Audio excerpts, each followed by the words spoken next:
मैं अगर ये पूछूं कि धार्मिक होने का मतलब भजन पूजा क्यों नहीं, बहुत सारे लोग कहेंगे मैं भगवान में नहीं मानता, बस अच्छे कर्म करो, बस यही भक्ति है। लेकिन अच्छे कर्म करो ये तो पूरी दुनिया जानती है, पर कर कितने पाते हैं? कर वही पाएगा जिसके जीवन में सचमुच में भगवान होंगे। संस्कारी होना क्या है, क्या मायने हैं एक संस्कारी लड़की होने में, एक संस्कारी पुरुष होने में? क्या क्या क्राइटेरिया फिल करना पड़ता है? कि एक ना गाड़ी है, स्टेयरिंग है, स्टेयरिंग सबके पास है। अगर उस स्टेयरिंग को आपको हैंडल करना नहीं आया तो एक्सीडेंट होगा।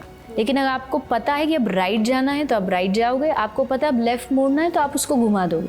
ठीक वैसे ही आपके पास जो आपके संस्कार हैं वो स्टेयरिंग का काम करते हैं।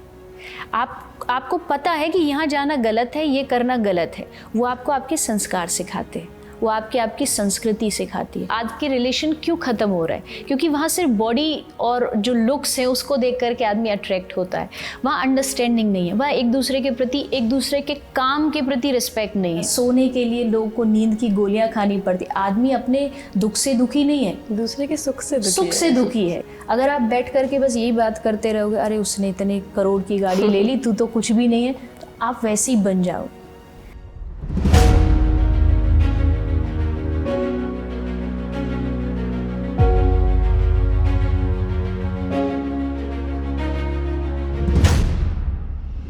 नमस्कार इंडिया, आप देख रहे हैं स्पीकिंग ट्री का खास शो कनेक्ट विद अंतःकरण और मैं हूं आपके साथ इला गोस्वामी। आज के शो में मेरे साथ बहुत खास मेहमान जुड़ रही हैं। मैं स्वागत करना चाहूँगी देवी चित्रलेखा का। बहुत बहुत स्वागत है देवी जी। बहुत बहुत धन्यवाद। आध्यात्मिक वक्ता हैं, मोटिवेशनल स्पीकर हैं, साथ में आपको जानकर हैरानी होगी कि धर्म और अध्यात्म इनकी ज़िंदगी का उस वक्त से हिस्सा रहा है जब ये महज 7 साल की थी। हैरानी हुई ना आपको? मुझे भी हुई थी जब मुझे ये बात पता लगी। तो देवी जी, अक्सर जो लोग आपको सुनते हैं, जो लोग आपको फॉलो करते हैं, उनके मन में सवाल आता है कि आपके विचार तो इतने गहरे होते हैं, लेकिन अगर आपको देखें तो वो एक छोटी उम्र की बच्ची दिखाई देती है, जिनको वो देवी चित्रलेखा के नाम से जानते हैं, फॉलो करते हैं। तो इतनी छोटी सी उम्र में आपने इतना कुछ सीखा, 7 साल की उम्र से शुरू कर दी ये जर्नी आपने। कभी बीच में आपको एक बार के लिए भी ऐसा नहीं लगा कि मैं ये ना करके कुछ और करती या कहीं और होती, ये ख्याल कभी आया? भगवान की कृपा से आज तक तो आया नहीं है, भगवान करे आगे भी कभी नहीं आए। क्योंकि देखिए, मेरा मानना है कि जैसे एक मूवी होती है ना, उसमें हर एक का एक अलग अलग रोल होता है। तो ये जो भगवान ने दुनिया बनाई है, इसमें भी भगवान ने सबको एक एक रोल दे के भेजा है। किसी को सामाजिक कार्य करने हैं, किसी को फैमिली को संभालना है, किसी को राष्ट्र की सेवा करनी है, किसी को भगवान की सेवा करनी है, धर्म की सेवा करनी है। तो मुझे उसी उम्र से, यानी बचपन से ही भगवान ने चुना कि तुम्हें ये करना है, और अगर वो चुन रहा है तो मतलब उसका चुनाव कभी गलत नहीं हो सकता। मैं हमेशा ये कहती हूँ कि शायद मैं बड़ी उम्र में इस लाइन में आती तो वो चुनाव मेरा होता कि मैंने इस लाइन को चुना है। लेकिन जिस उम्र में मैंने ये सब शुरू किया, इसका मतलब सीधा सा है कि धर्म ने मुझे चुना है, अध्यात्म ने मुझे चुना है, और उस लायक कहीं ना कहीं समझा होगा तभी चुना गया है। तो आज तक मेरे मन में ऐसा कभी आया नहीं कि मुझे ये चीज़ नहीं करनी चाहिए थी, और शायद इसके बगैर मैं अपनी लाइफ को कभी देख भी नहीं सकती। अगर आज भी कोई मुझसे कहे कि इसके अलावा क्या, तो मेरे लाइफ में इसके अलावा कुछ भी नहीं है। तो मैं जहाँ हूँ, जिस लाइन से हूँ, बहुत खुश हूँ, और भगवान करे कि इसी को मैं ऐसे ही आगे कंटिन्यू कर पाऊँ। 7 साल की छोटी बच्ची थी आप। अगर आपको उस समय का कुछ भी याद हो, कुछ ग्लिम्पसेस याद हो, तो कुछ याद आ रहा है आपको कि पिताजी ने कैसे आपको बताया होगा कि अब कथा कहनी है या पढ़ो बेटा? क्योंकि कथा कहने के लिए भी आपको पूरा ज्ञान होना बहुत ज़रूरी है, आपको सारे स्क्रिप्चर्स पढ़ने ज़रूरी है। तो उस समय आपको नहीं लगा कि अरे ऑलरेडी पढ़ाई कर रही हूँ, ये स्क्रिप्चर्स भी पढ़ूँ, इतना ज्ञान भी हासिल करूँ? कैसा था वो माहौल? नहीं, मेरा एक जो प्लस पॉइंट हमेशा से रहा वो ये था कि मुझे पढ़ाई का शौक़ बहुत था, पढ़ने का शौक़ बहुत था। इवन आज भी अगर मेरे पास थोड़ा भी टाइम होता है तो मेरे गाड़ी में, मेरे कमरे में, हर जगह बुक्स ही बुक्स होती है। तो कभी मुझे उस चीज़ के लिए प्रेशराइज नहीं किया गया। अक्सर हम कहते हैं लोगों को हार्ड वर्क करो, लेकिन मैं इसके एकदम ऑपोजिट हूँ। हार्ड वर्क कभी नहीं करना चाहिए। अगर आप किसी भी चीज़ में हार्ड वर्क कर रहे हैं, इट मीन्स आपको उसमें इंटरेस्ट नहीं है। क्योंकि इंटरेस्ट होता तो आपको हार्ड वर्क ही नहीं लगता, आपको उसमें बड़ा अच्छा लगता है। जैसे किसी को डांस पसंद है तो शादी में 1 घंटे भी नाच लेगा तो घर आके ये नहीं बोलता कि आज मैंने बहुत मेहनत की, क्या बोलता है, आज मैंने बहुत एंजॉय किया, जबकि 1 घंटे वो गर्मी में एकदम पसीने में नाचा था, क्योंकि उसमें उसको इंटरेस्ट है। तो मुझे बचपन से पढ़ने का बहुत शौक था।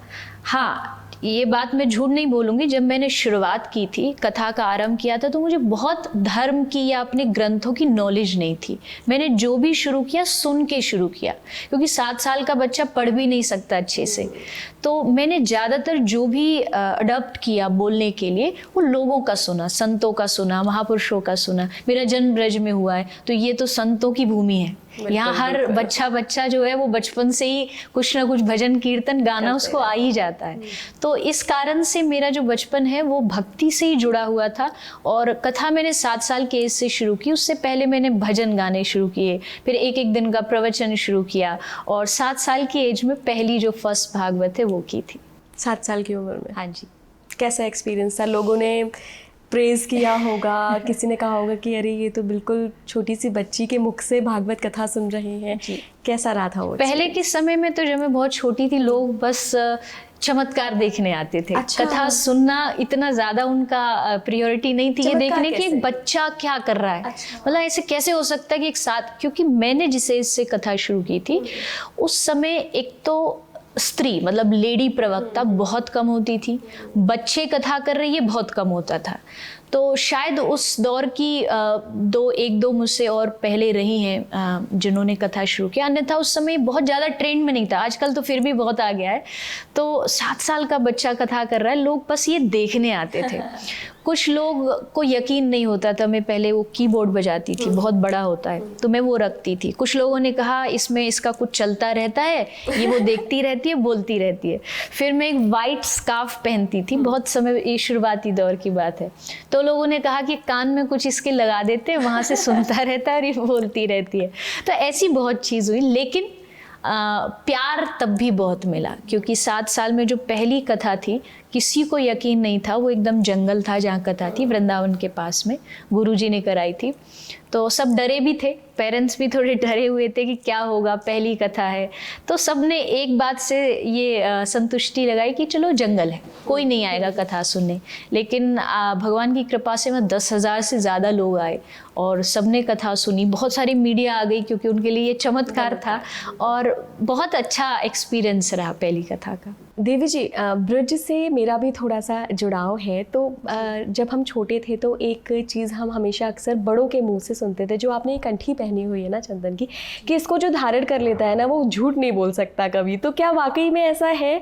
क्या कुछ कंपल्शन है इसको पहनने के लिए? ऐसा कोई प्रॉपर रूल नहीं है। हाँ, कुछ चीज़ें हैं, जैसे बहुत सारे लोग नॉन वेज खाते हैं, उनको नहीं धारण करना चाहिए, क्योंकि ये तुलसी है, वृंदा है, कंठी है, कंठ से लगी हुई है, जो भी आप अंदर जा रहे हो इससे टच होके जाता है। तो कुछ गलत आहार ना करें।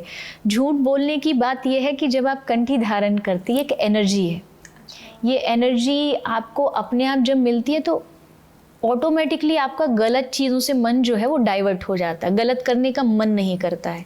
तो अब क्या है, हमें कई लोग इसको पहनने से डरते हैं कि ऐसा हो जाएगा वैसा हो जाएगा। ऐसा बिल्कुल नहीं है। आप पहले अच्छे इंसान बन जाओ, फिर कंठी पहनो, फिर तुलसी पहनो, ये प्रोसेस नहीं है। अच्छा। आप पहले कंठी पहनो फिर अच्छे इंसान। आप पहले कंठी पहनोगे, ये आपको इतनी एनर्जी देगी, ये आपको गलत चीज़ों से दूर रखेगी। जब आपके गले में माला होगी, तुलसी आप पहने होंगे, तो कहीं भी गलत जाने से आप बचेंगे, क्योंकि आपको पता है वो आदमी मुझे देख रहा होगा, क्या सोचेगा, गले में तुलसी पहने और देखो कहाँ क्या कर रहा है। तो इससे डरना नहीं चाहिए किसी को भी, कोई भी पहन सकता है। ये आपको गलत चीज़ों से बचाएगी अगर आप इसमें थोड़ा सा विश्वास रखते हैं कि मैं भगवान के, इसका मतलब है आप भगवान को समर्पित हैं, आप भगवान के हो। ओके। जैसे फॉर एन एग्जाम्पल मैं कथा में भी देती हूँ, जैसे एक कुत्ता होता है, डॉग होता है, तो एक लावारिस होता है और एक जिसका ओनर होता है। तो दोनों को पता कैसे चलेगा कि इसका ओनर है? उसके गले में चेन होती है, बेल्ट होती है, तो उसी से पता लग जाता है कि इसका कोई ओनर है। तो ये भक्तों की चेन है। इसका मतलब है कि हमारा ओनर भगवान है, हम ऐसे ही नहीं है, हमारा कोई मालिक है। तो उसके लिए कंठी धारण की जाती है। बिल्कुल। देवी जी, युवा वर्ग एक जो हमारा है वो बहुत बड़ी फॉलोइंग है आपको अगर देखा जाए तो आपको बहुत मानते हैं वो लोग, आपके प्रवचन सुनते हैं, और स्पेशली जो आपकी आजकल वो रील्स का ज़माना है, वही मिलेनियल्स और जेन जी का ज़माना है, तो उनका ट्रेंड वही है, स्टाइल वही है, तो वहाँ आपको बहुत सुना जाता है। और अगर खासकर यंगस्टर्स जो हैं वो सुनना पसंद करते हैं, ऐसे में एक जिम्मेदारी आ जाती है कि हम सही गाइडेंस दें। तो वो कैसे आप मैनेज करती हैं कि यहाँ से जो जा रहा है वो उन्हें मोटिवेट तो करे लेकिन एक सही पाथ पे लेकर आए? जी नहीं, जिम्मेदारी ऑफ कोर्स बहुत बड़ी है, लेकिन मैंने कभी भी इस चीज़ को अपने मन में ये सोच के नहीं किया कि मुझे लोगों को बदलना है। मैं समाज को सुधारने नहीं आई। मैं हमेशा ये बात कहती हूँ, समाज कब सुधरेगा? जब मैं खुद अपने भीतर बदलाव लाऊंगी। तो अगर मुझ में वो बातें थोड़ी थोड़ी सी बदल रही हैं और मैं अपने उस एक्सपीरियंस को किसी के साथ शेयर करती हूँ। एक होता है सिर्फ बोलना, अच्छी बातें कोई भी बोल सकता है, बोर्ड पर किताबों में बहुत अच्छी अच्छी बातें लिखी होती हैं, इसलिए मैं मोटिवेशन को भी ज़्यादा प्रेफर इसलिए नहीं करती क्योंकि मुझे लगता है कि अच्छी बातें बोलना बड़ी बात नहीं है, वो आप पर इम्पैक्ट कब करेंगी। अक्सर हम देखते हैं कि लोग जाते हैं 1-2 घंटे के लिए, वो सुनते हैं, एकदम मोटिवेट हो जाते हैं, लेकिन घर जाके फिर से वही सब उनका धीरे धीरे एनर्जी जो है ख़त्म हो जाती है। क्योंकि जो बोलने वाला है ना, उसकी लाइफ में भी वो चीज़ पहले पूरी आनी चाहिए, उसका असर ही अलग होता है, उसका इम्पैक्ट ही अलग होता है।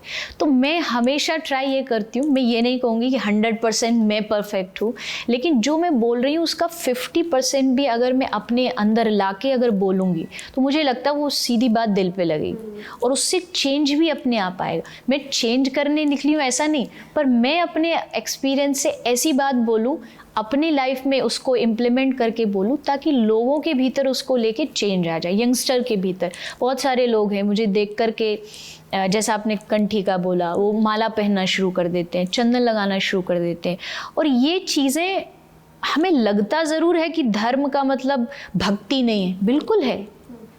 जब तक आप केवल दवाई के बारे में बात करोगे, दवाई ऐसी है, मेडिसिन ऐसी है, उससे बीमारी ठीक नहीं होगी, उसको आपको लेना पड़ेगा। तो सेम वे हम कितनी भी अच्छी बातें कर लें, लेकिन जब तक हमारे जीवन में धर्म नहीं होगा, भक्ति नहीं होगी यंगस्टर के लिए, तब तक आप एक सही रास्ता नहीं चुन पाएंगे। तो मैं जो भी बात बोलती हूँ धर्म से जोड़ करके, ताकि आज के जो यंगस्टर हैं, बच्चे हैं, वो उसको अपनी लाइफ में इम्प्लीमेंट करें और उससे कुछ बदलाव आए। आपने धर्म की बात की देवी जी, तो धर्म और अध्यात्म, मुझे लगता है कि एक सिक्के दो पहलू हैं, लेकिन लोगों का नज़रिया बहुत अलग अलग होता है। तो आप अपने आप को क्या मानती हैं? आप धार्मिक मानती हैं, आध्यात्मिक मानती हैं, या आपको लगता है कि दोनों एक ही चीज़ का नाम है, बस अलग अलग तरीके से पेश कर दिए गए हैं? दोनों एक ही है, अलग नहीं है। इसको अलग हम बना देते हैं, अलग बिल्कुल भी नहीं है।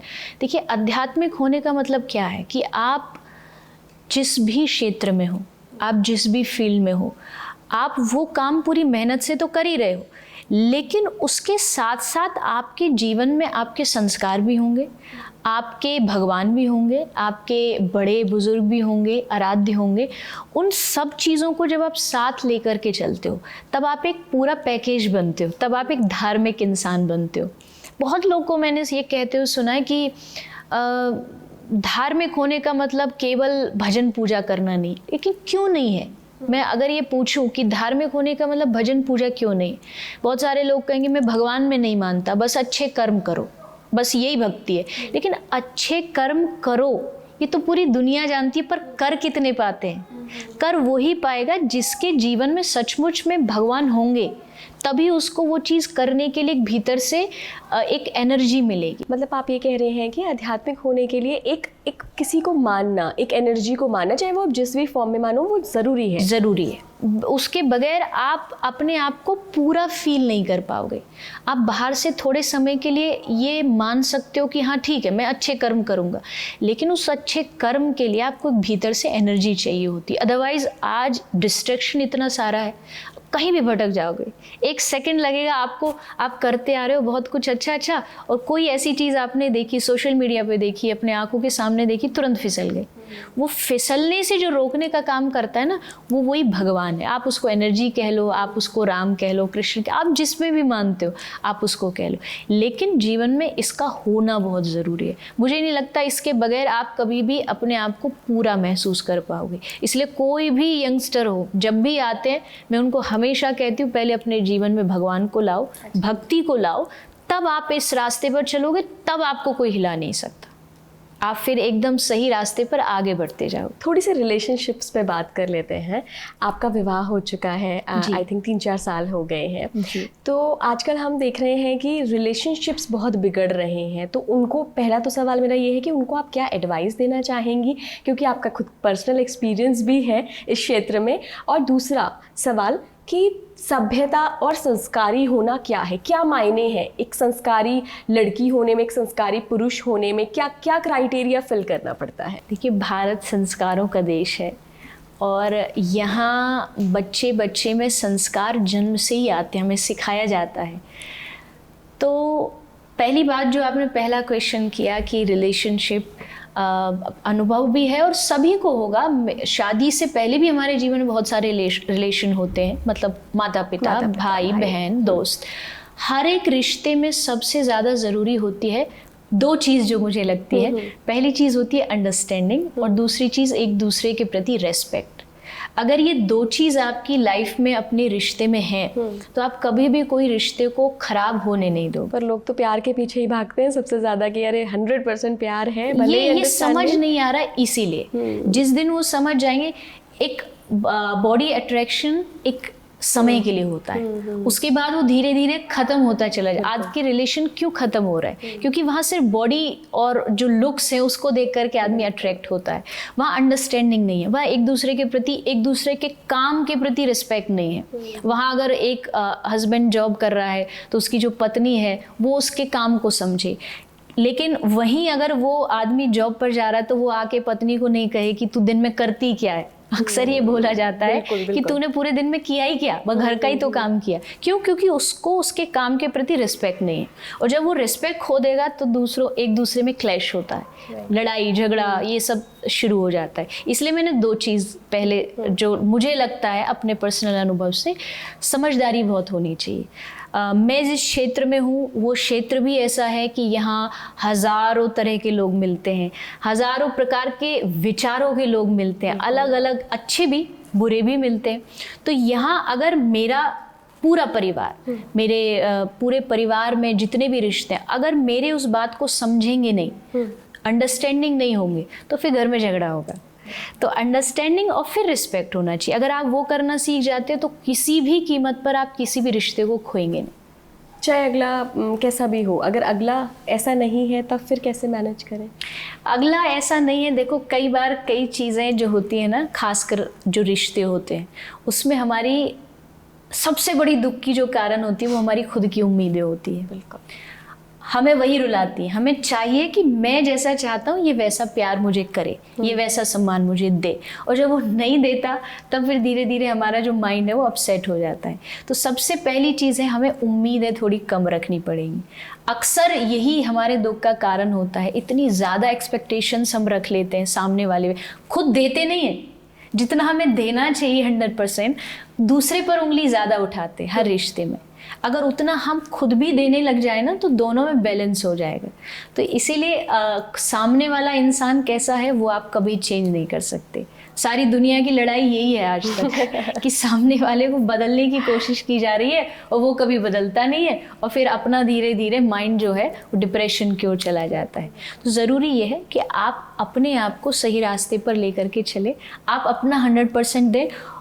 और अगर आपने दिया तो मैं ये तो नहीं कहूँगी कि आदमी चेंज हो जाएगा, पर मुझे ऐसा लगता है कि ज़रूर कुछ परसेंटेज उस पर असर पड़ता है।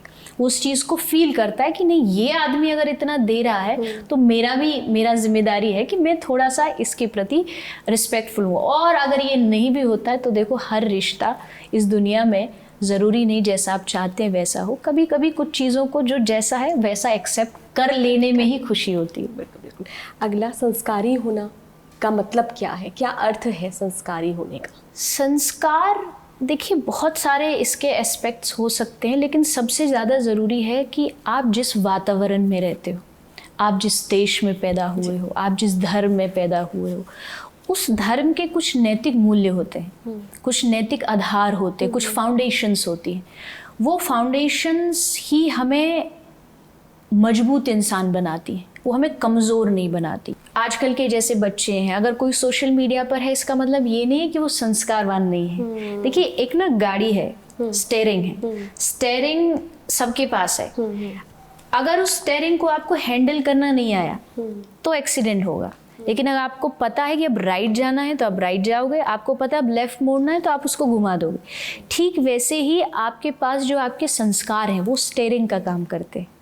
आपको पता है कि यहाँ जाना गलत है, ये करना गलत है, वो आपको आपके संस्कार सिखाते हैं, वो आपकी संस्कृति सिखाती है। और भारत देश जो है वो संस्कारों का देश है।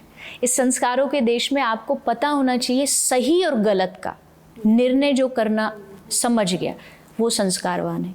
मुझे पता है कि ये इतनी लिमिट में होना चाहिए, इस लाइन को मुझे क्रॉस नहीं करना है, तो आप संस्कारवान हैं। आपके भीतर वो संस्कार हैं क्योंकि आप जानते हैं सही और गलत का निर्णय।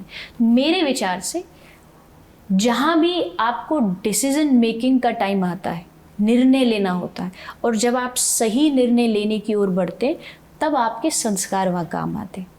तो इसलिए संस्कारों को कोई ये ना समझे आजकल के बच्चों को बोझ जैसा लगता है कि बहुत सारा हम पे बर्डन है। बर्डन नहीं है, ये आपके बेसिक्स हैं, ये आपकी नींव है। जैसे एक चाकू होता है ना, चाकू को आगे से आप बहुत शार्प करो बट उसमें पीछे हैंडल मत डालो और फिर उससे काम करो तो क्या होगा, हाथ कटेगा।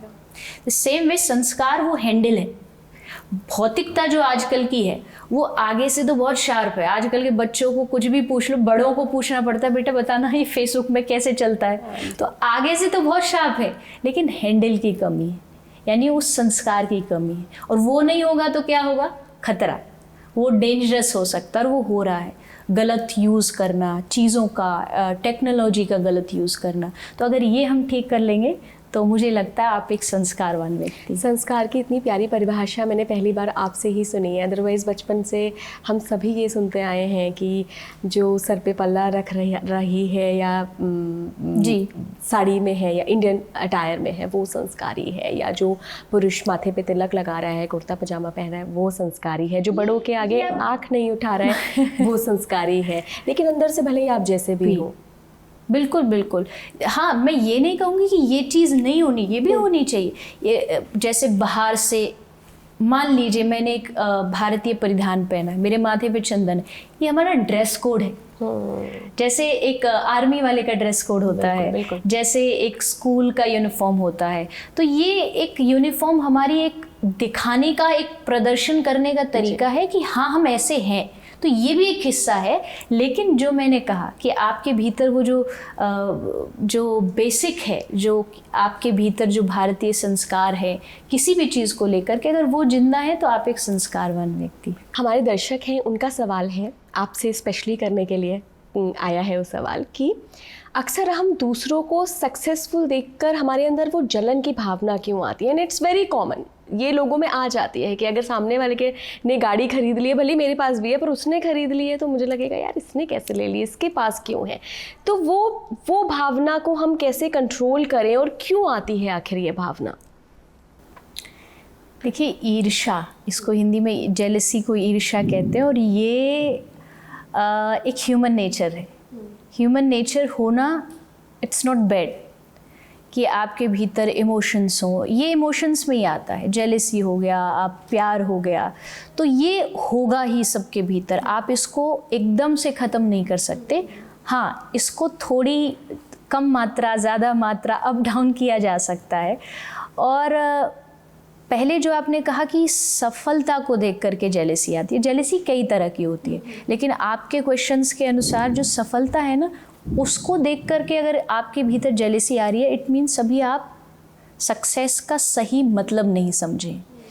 जब आप सक्सेस का सही मतलब समझने लग जाएंगे तो आपको उस चीज़ को देख करके कहीं ना कहीं भीतर हर्ष महसूस होगा, अच्छा महसूस होगा। ये चीज़ आपको धीरे धीरे अध्यात्म सिखाता है। इसके भीतर भी कोई ये चमत्कार नहीं है, जादू नहीं है कि मैं आपसे कहूँ आप जेलसी मत रखो और आपने मान लिया हाँ नहीं रखना चाहिए, ऐसा नहीं हो सकता। ये जब आप धर्म को समझते हो, जब आप सत्संग सुनते हो, जब सत्संग में आपको बताया जाता है, उदाहरण दिए जाते हैं कि ऐसा करने से आपके भीतर कितना कुछ नेगेटिव चीज़ें आ रही हैं और वो आपको ही इम्पेक्ट करेगा। मान लीजिए मैं किसी से द्वेष करती हूँ, मैं किसी से जेलस हूँ, तो वो जेलसी किसको हार्म दे रही है? हमें दे रही है अंदर, हमें दे रही है। अब जब वो हार्म हमें मिल रहा है, हम उस चीज़ को लेकर के रात रात भर नींद नहीं आ रही, उसको सोने के लिए लोग को नींद की गोलियां खानी पड़ती। आदमी अपने दुख से दुखी नहीं है, दूसरे के सुख से दुखी है, क्योंकि उसको वहाँ रात भर वो सोच करके नींद नहीं आ रही कि उसके साथ ऐसा क्यों हो गया, और फिर उसकी बहुत सारे नेगेटिव जो हमारे जीवन में जो प्रभाव आते हैं उससे हम दुखी हो जाते हैं। तो जब हमें ये सत्संग हम सुनते हैं, संतों की वाणी में सुनते हैं कि नहीं, इसको करने से आपका जीवन जो है वो अंधकार की ओर जा रहा है, आप करो जेलेसी, लेकिन जेलेसी करनी है और उससे आपको कुछ अच्छा प्राप्त हो रहा है, यानी आपको सुख मिल रहा है, आपकी चैन की नींद आपको आ रही है, तो आप फ्री हो करने के लिए। लेकिन जब आपको उसका इम्पैक्ट आपके जीवन में दिखाई दे रहा है, तो आप ऐसी चीज़ क्यों करना चाहोगे जिससे आप अंधकार की ओर जा रहे हो, आप अपने जीवन को एक डार्क साइड में लेकर के जा रहे हो। तो ये चीज़ें देखिए, मैं नहीं कहती कि ये एक दिन का प्रोसेस है। जब आप धीरे धीरे सत्संग से जुड़ते हो, जब आप संतों के चरणों में बैठते हो, अच्छे लोगों के संग में बैठते हो, सबसे ज़रूरी जो मुझे लगता है वो है आपका एनवायरनमेंट क्या है। आप ऐसे लोगों के साथ बैठोगे, आपके दोस्त ऐसे जो आपको ये कहेगा अरे देखो उसने ये कर लिया, एक दिन बोलेगा आप नहीं सुनोगे, 2 दिन बोलेगा आप सुनने लग जाओगे, तीसरे दिन आप मानने लग जाओगे, और चौथे दिन आप उसके जैसे बन जाओगे। आपके भीतर भी वो जेलसी ट्रांसफ़र हो जाएगी। इमोशंस जो होते हैं ना वो बहुत जल्दी ट्रांसफ़र होते हैं हर चीज़ में, ट्रांसफॉर्मेशन एंगर का, ट्रांसफॉर्मेशन जेलसी का। तो अगर आप इन चीज़ों से दूर रहना चाहते हो तो सबसे पहले अपने जो आसपास के लोग हैं उनको चेंज करिए। मित्र ऐसे बनाइए जिनके भीतर इस तरह की समझ हो जो आपको इन चीज़ों से दूर रख सके। अगर आप बैठ करके बस यही बात करते रहोगे, अरे उसने इतने करोड़ की गाड़ी ले ली, तू तो कुछ भी नहीं है, तो आप वैसे ही बन जाओ।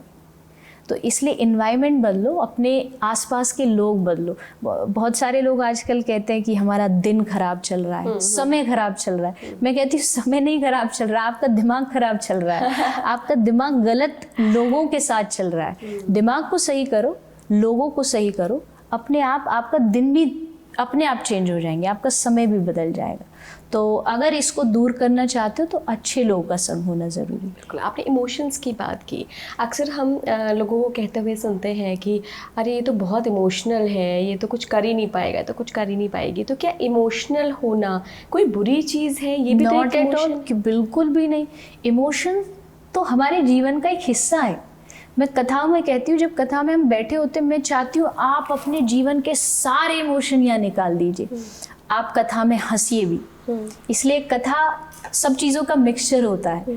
वहाँ लोग हंसते भी हैं, वहाँ लोग रोते भी हैं। आप जब भी देखोगे कोई ऐसा प्रसंग आता है लोग रोएंगे, वहाँ लोग नाचते भी हैं। वहाँ लोग कभी कभी एकदम हजारों लाखों की भीड़ होगी, लगे एकदम पिन ड्रॉप साइलेंस, सब एकदम एकांत, हजारों की भीड़ में भी लगता है आप अकेले बैठे हो। तो सब चीज़ों का होना बहुत ज़रूरी है। इमोशनल होना बिल्कुल गलत नहीं है। ये लोग बहुत इसको गलत तरीके से प्रस्तुत करते हैं। हर चीज़ को एक्सप्रेस करना बहुत ज़रूरी है। अध्यात्म में भी हो, क्रोध भी एक, देखिए हमारा, जैसे मैंने कहा स्टीयरिंग है, पता होना चाहिए कब राइट घुमाना है, कब लेफ्ट घुमाना। क्रोध होना गलत नहीं। हम जितने इतिहास में अपने संतों को पढ़ते, महापुरुषों को पढ़ते, क्या उन्होंने कभी क्रोध नहीं किया? दुर्वासा ऋषि क्रोध किया है, लेकिन उनको पता है मेरी लिमिट यहाँ तक है, मुझको इसको क्रॉस नहीं करना है। एक्सट्रीम कोई भी चीज़ बुरी है। इमोशंस होना अच्छा है, लेकिन एक्सट्रीम इमोशंस किसी भी चीज़ का वो गलत है। आगे गुस्सा तो कुछ भी कर देंगे, अगर दुखी होने पे आ गए तो सब कुछ छोड़ के बस दुखी हो जाएंगे, ये एक्सट्रीम होता है। इस चीज़ से बचना है। अगर ये बच गए तो फिर इमोशनल होना ये आपकी पावर है, आपको वो शक्तिशाली बनाती है। बहुत सारे लोग मुझे भी बोलते हैं, मैं कथा में अक्सर ऐसा होता है मेरी आंख में आंसू आ जाते हैं। लोग बोलते हैं कोई जीवन में लगता है इनके बड़ा दुख है जो ये आंख में आंसू आ जाते हैं, लेकिन वो दुख के आंसू नहीं है। कभी कभार जब आप धर्म से, भगवान से जुड़ते हैं, उनके स्मरण में, उनकी याद में, और वो होना चाहिए। जब आप एक्सप्रेस करते हैं उन चीज़ों को, भले अकेले में करो, एकांत में अकेले में बैठ के करो, लेकिन एक्सप्रेस करोगे तभी आप भीतर से स्ट्रॉन्ग बन पाओगे। लेकिन ऐसा भी होता है ना देवी जी कि हम कोई मूवी देख रहे हैं, वहाँ पे कोई ऐसा सीन चल रहा है जिसमें रोना आ गया, तो आसपास के लोग फिर मजाक बनाने लग जाते हैं, तो हर पिक्चर में रोता है, तो हर पिक्चर में रोती है, तो ये वाली चीज़ को कैसे आप देखती हैं? देखो, कुछ तो लोग कहेंगे लोगों का काम है कहना। हमेशा लोगों की सोच करके जीवन को नहीं जीना चाहिए, अगर आप गलत नहीं हो तो। हाँ, लोगों की एडवाइस आपके जीवन में एक हद तक होनी चाहिए, उसके बाद फिर लोग क्या सोचेंगे क्या नहीं करेंगे, क्योंकि लोग आपके दुख में आपका साथ नहीं देने वाले, लोग आपकी खुशी में आपका साथ देने नहीं वाले। आप अकेले ही हो जो अपना साथ खुद दे सकते हो। तो लोगों के सोचने से मुझे नहीं लगता कोई फ़र्क पड़ता है। आप अच्छा नहीं भी करोगे तो भी कहेंगे, आप अच्छा करोगे तो भी कहेंगे, तो उस चीज़ को छोड़ दीजिए। कौन आसपास, और जब आपके भीतर से इमोशंस पैदा होते हैं ना, तब आपको कभी भी अपने आसपास नहीं देखना चाहिए कौन मुझे देख रहा है, कौन मुझे सुन रहा है, क्योंकि जब इमोशंस आते हैं ना, तब आप वो खुद होते हो जो आप एक्सप्रेस कर रहे हो। तो आप जब अपने आप को प्रस्तुत कर रहे हो, उसमें दूसरों की इन्वॉल्वमेंट क्यों? आप खुद रहो ना जो आप हो।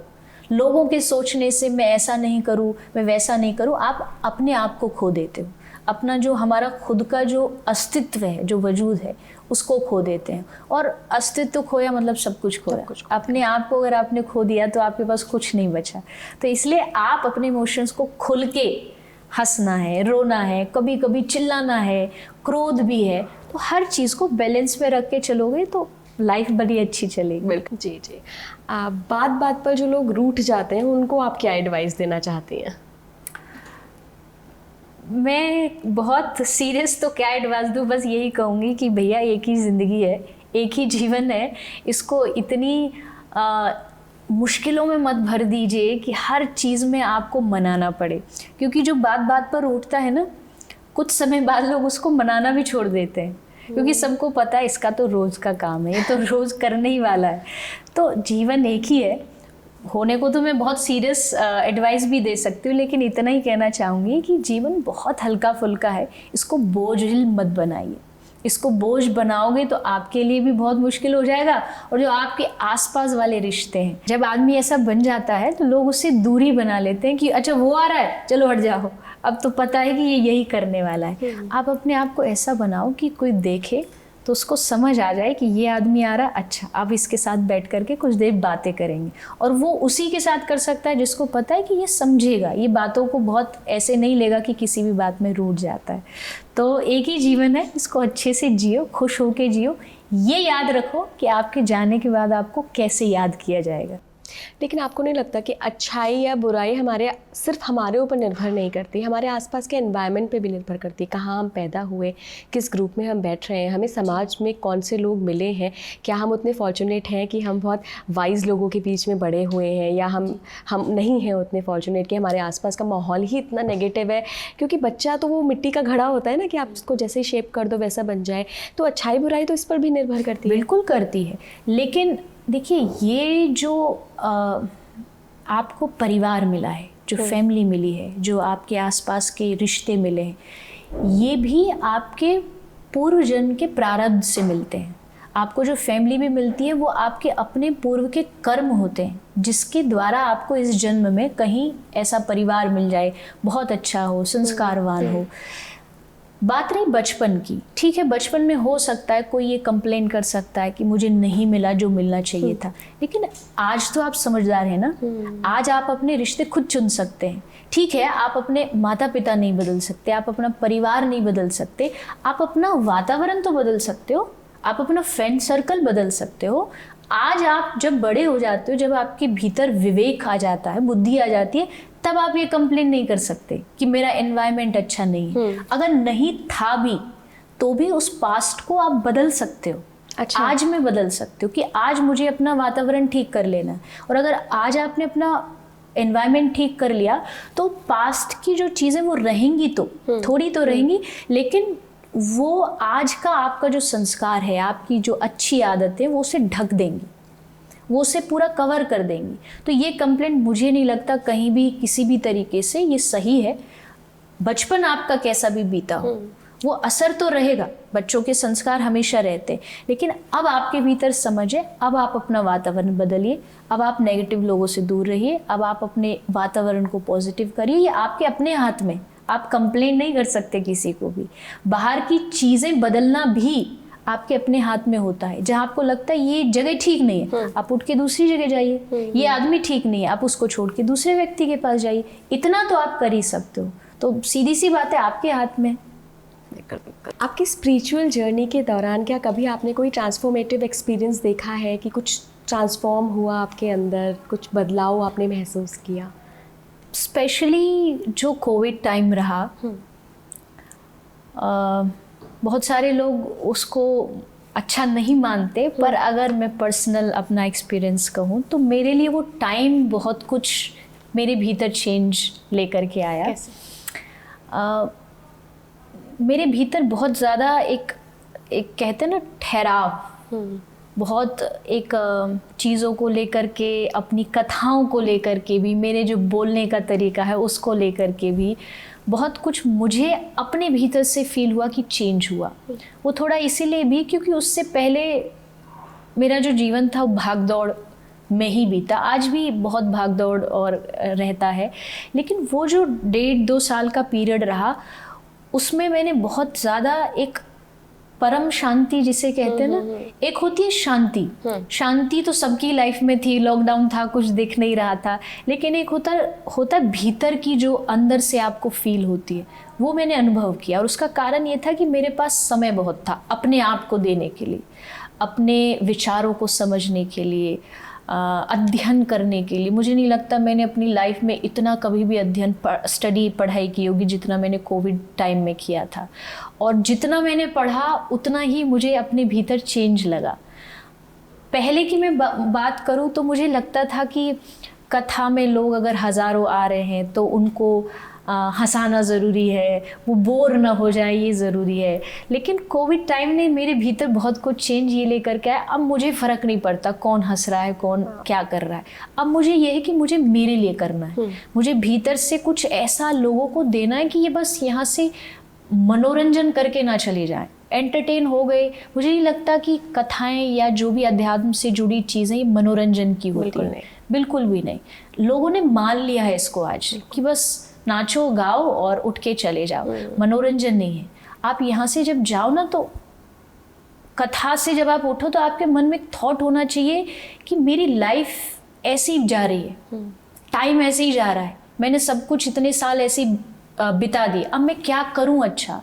तो मेरा अब ये मानना होता है कि लोगों को मुझे ये देना है, केवल मनोरंजन नहीं देना है। तो मुझे अंदर से भी अगर मैं बात करूं तो बहुत समय मिला था, मैंने रियाज बहुत की, मैंने अपने आप को समय दिया। तो मुझे लगता है ये एक ट्रांसफॉर्मेशन पीरियड है। लोग उस समय को बहुत बुरा बताते हैं, लेकिन मेरे लिए अगर अपना अनुभव कहूँ तो मेरे लिए बहुत अच्छा समय रहा वो।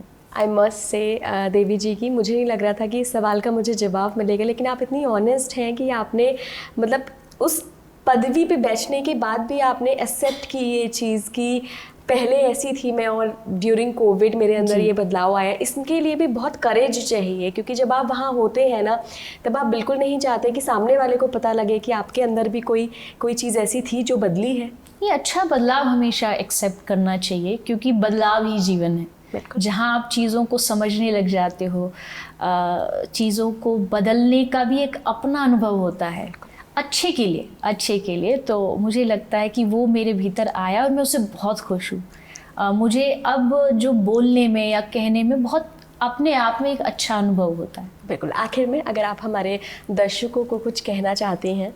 मैं जितने भी लोग सुन रहे हैं बस इतना ही कहना चाहती हूँ, पढ़ाई, नौकरी, बिजनेस, हम जो भी करते हैं ना, सबका एक ही एम होता है कि हम जीवन में खुश रहें, हमारे जीवन में खुशियाँ आए, हमारे जीवन में आनंद आए।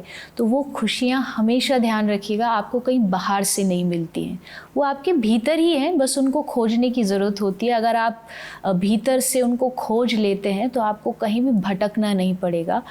और आपके आसपास जो भी चीज़ है ना, हर चीज़ में कुछ ना कुछ अच्छाई है। बस उस अच्छाई को खोजने की कोशिश करेंगे तो आपको हर चीज़ और ये दुनिया भी जो है वो बहुत अच्छी लगने लगेगी। बहुत बहुत धन्यवाद देवी जी, बहुत जुड़ने के बहुत लिए धन्यवाद, स्टेज में। आप आज यहाँ आए और आपने अपना ये कुछ एक्सपीरियंस मुझे शेयर करने का मौका मिला। नहीं, आपने हमारे दर्शकों के साथ बहुत इंसाइटफुल रही है ये conversation, I must say this. तो बहुत बहुत धन्यवाद अगेन। धन्यवाद। तो आज के अंतःकरण में हमारे साथ थी देवी चित्रलेखा जी। मशहूर आध्यात्मिक वक्ता हैं, कथावाचक हैं, मोटिवेशनल स्पीकर भी हैं। अगले एपिसोड में हम फिर किसी ऐसी ही हस्ती, किसी आध्यात्मिक वक्ता या मोटिवेशनल स्पीकर से आपको मिलवाएंगे। तब तक आप जुड़े रहिए स्पीकिंग ट्री के साथ। नमस्कार।